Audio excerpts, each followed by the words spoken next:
আল্লাহ রাব্বুল আলামিন এরপরে মহাবিশ্ব সৃষ্টি করে দীর্ঘদিন পর্যন্ত, অনন্তকাল বলবো না, দীর্ঘদিন পর্যন্ত মানুষ সৃষ্টি করেন নাই। সূরা দাহরের প্রথম আয়াতে আল্লাহ পাক বলেছেন, হাল আতা আলাল ইনসান হিনুম মিনাদ দাহরি লাম ইয়াকুন শাইআম মাযকুরা। মানুষের উপরে এমন একটা সময় চলে গেছে যে মানুষ কোনো আলোচ্য বিষয় ছিল না।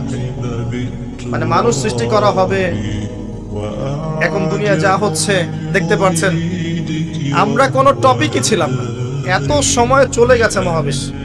এখন মনে হয় দুনিয়াটা আমাদের, তাই না?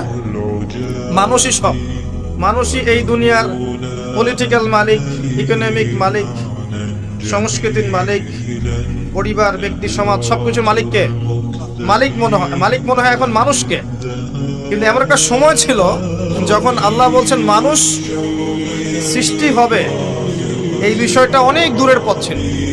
আল্লাহর জ্ঞানে ছিল, কিন্তু মহাবিশ্বে মানুষের অস্তিত্ব ছিল না। এই মহাবিশ্বেই মানুষের অস্তিত্ব ছিল না।